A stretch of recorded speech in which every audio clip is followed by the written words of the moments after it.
Nama saya Noviani Iskandar. Sebenarnya niat kegiatan ini lebih ke arah membagi pengalaman, apalagi mengenai bagaimana sih studi di luar negeri dan gimana sih preparation sampai bagaimana situasi di sana. Di sana lebih ke arah bagaimana kita kan beda culture ya di Indonesia sama luar negeri. Mungkin itu bisa di-sharing sama teman-teman supaya siapa tahu kita punya kesempatan untuk sekolah di sana, kita nggak terlalu takut atau kaget misalnya. Jadi karena kan anggapan beberapa teman-teman itu ketika kita survei, mereka pikir mereka itu di sana itu pilih-pilih teman lah, apalah. Tapi kan kita belum pastikan kalau misalnya kita tidak tanya ke orang yang memang sudah tinggal di sana, orang yang sudah merasakan feelnya di sana. Jadi sebenarnya ini sih fungsinya. Oke, Arfa dan juga Saudari Chandra sebagai narasumber. Chandra, Swasdi Chandra, Kyun Pen Hyangri. Sawadikap. Sawadikap.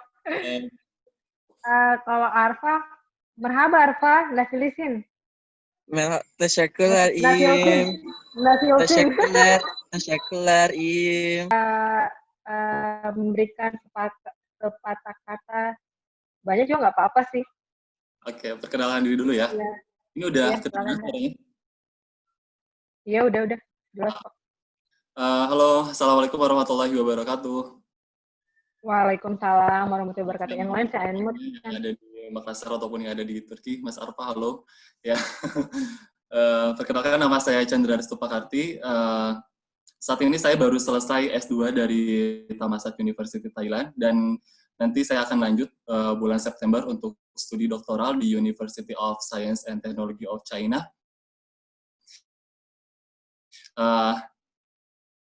Gini ya Mbak Novi, antara dua beasiswa itu berbeda gitu. Untuk yang S2, saya menggunakan beasiswa dari IFS atau Excellent Foreign Graduate.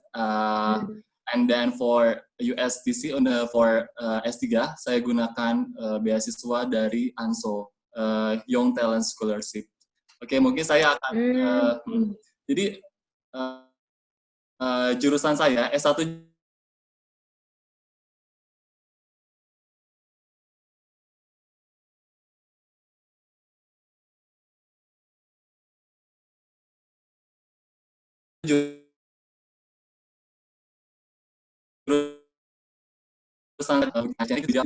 politik atau engineering. Nah, tetapi untuk studi S3 saya jurusan S3 saya adalah Management Science and Engineering.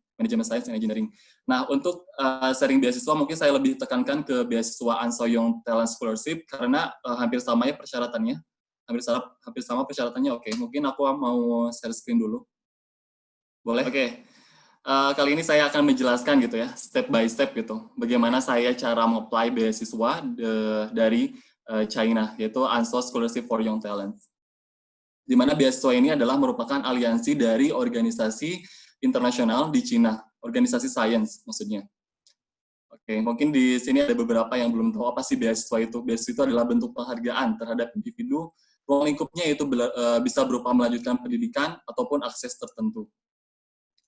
Jenis beasiswa di sini ada berbagai macam ya, ada degree, ada juga dan non-degree. Degree dari mulai beasiswa S1, S2, S3, ataupun doctoral position, atau postdoctoral. Untuk non-degree-nya ada short course dan training. Nah, cara dapat beasiswanya ada berbagai macam ya. Untuk beasiswa yang S2 saya dapatkan, saya itu dapatnya itu dari internet browsing gitu. Saya kepo gitu ya, cari tahu gitu.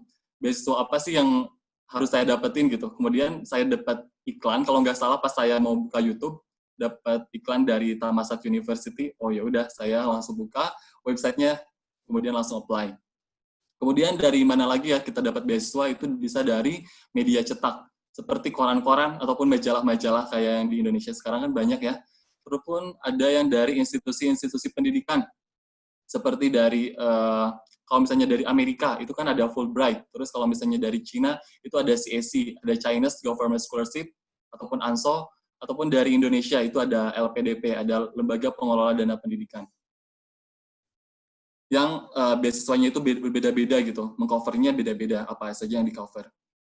Terus, untuk persiapan beasiswanya, yang pertama kan tadi ya, kita harus mencari beasiswa dulu gitu. Mulai dari LPDP, Fulbright, EVA Scholarship, Thai Government Scholarship, ASO Scholarship, ataupun CSC Cina. Itu banyak banget ya. Beasiswa di dunia ini banyak banget.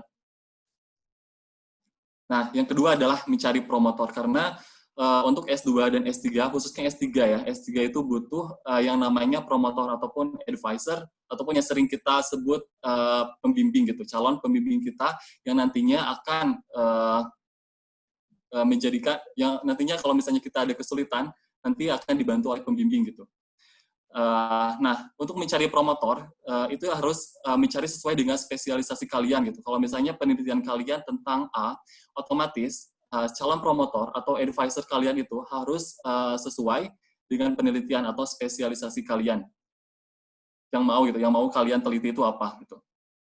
Terus setelah kita dapat promotor, kita itu dapat konfirmasi dari promotor gitu.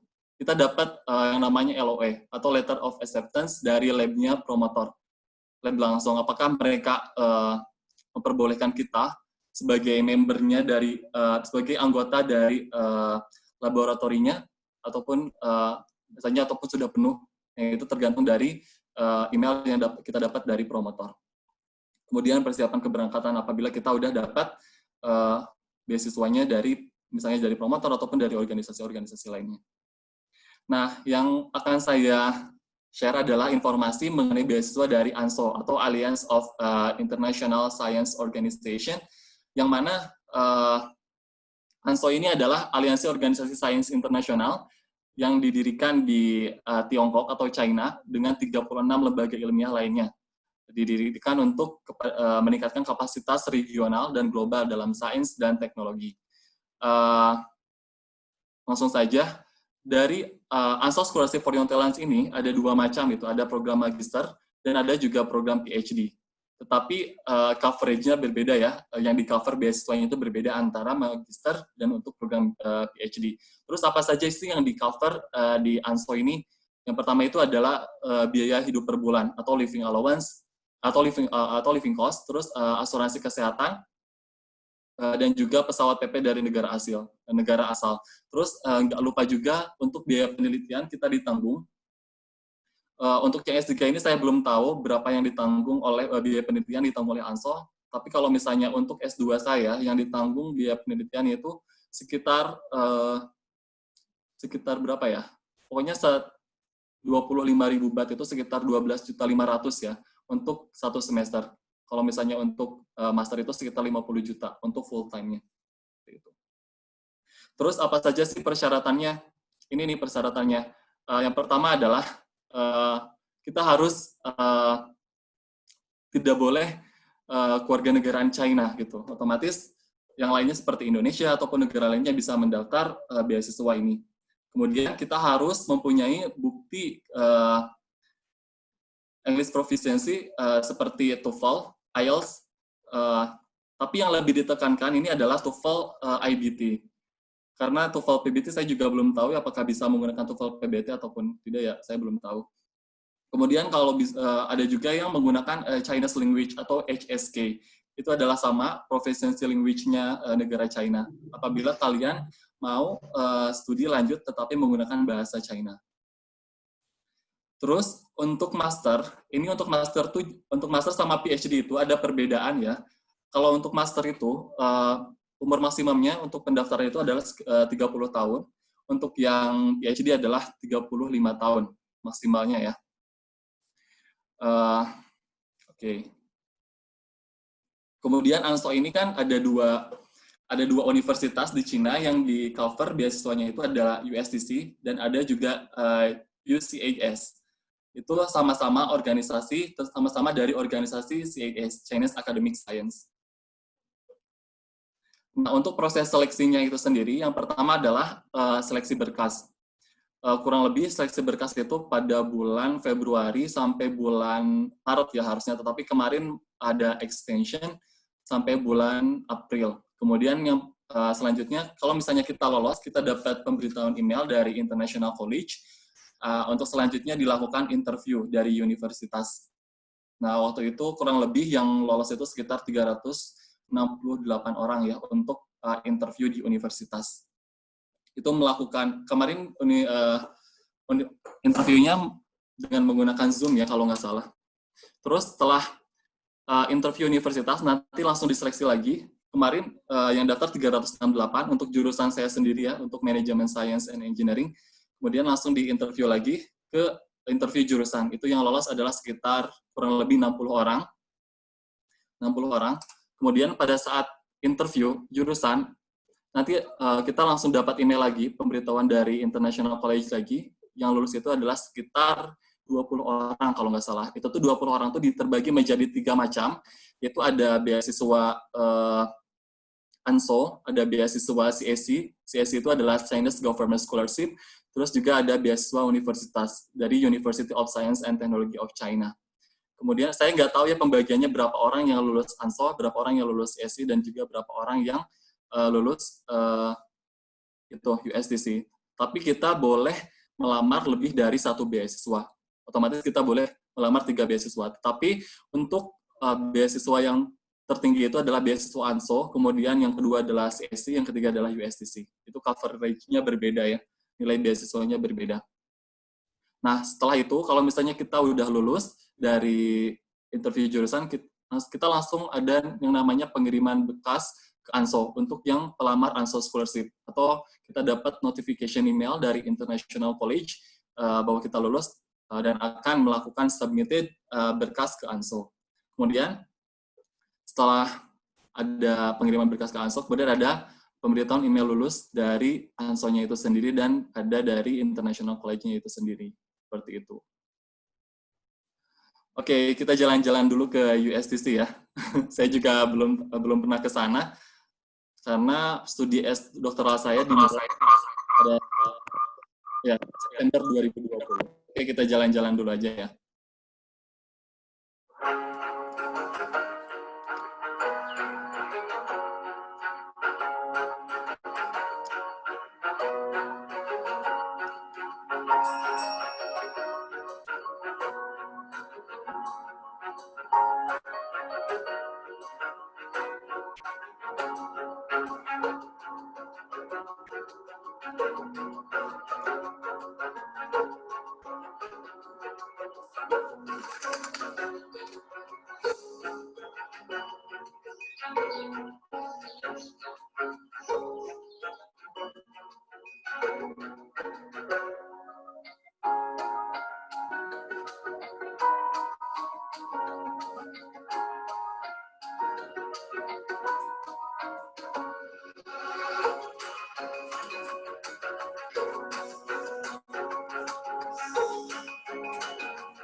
Welcome to USTC. Welcome to USTC. Welcome to USTC. Welcome to USTC. Welcome to USTC.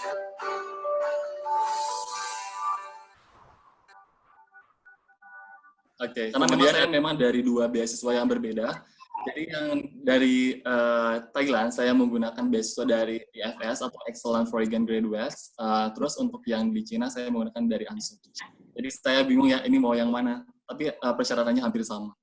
Oke, yang paling penting sebenarnya sini Chan yang tadi kalau persyaratan beasiswa kan mayoritas memang pasti sama. Iya. Ya, bahasa dan lain-lain, receipt plan dan lain-lain, motivation letter. Yang paling menarik dari saya tadi itu bagaimana persiapannya sangat susah ya, melihat ada interview universitas, terus turun interview jurusan yang dari 300 tiba 60 yang langsung diterima kayak gitu. Kira-kira sebenarnya yang mereka cari itu apa sih? Sampai kan kerasa kan? Oh kayaknya mereka cari yang kayak gini bisa lolos. Kalau yang kalau misalnya kuncinya gitu ya, kalau menurut saya sendiri gitu ya, kuncinya itu adalah di proposal penelitian gitu. Kita harus kuat gitu proposal penelitiannya gitu. Kalau misalnya kita mau meneliti tentang X, ya kita harus mencari penelitian yang belum pernah ada, ataupun mencari gap sebelumnya yang belum pernah ada gitu. Otomatis kita kan perlu studi literatur kan sebelumnya gitu ya, sebelum kita akan melakukan penelitian itu. Gitu. Kemudian selain itu juga kalau misalnya mau kalau menurut saya sih ada yang namanya publikasi juga penting gitu. Nanti kalau misalnya di interview sendiri bakal ditanya publikasi apa yang udah dirilis gitu ya. Misalnya penelitian kita yang udah dirilis itu apa saja. Nah itu juga merupakan faktor penting ya untuk kita masuk universitas dan juga beasiswanya kayak gitu. Oke. Jadi Scopus ID-nya ada nih. Kenapa? Scopus ID-nya ada. Oh, kebetulan saya udah publish beberapa penelitian saya ya. Dan kemudian saya bulan selanjutnya juga mau publish satu penelitian lagi. Karena sebelumnya belum publish.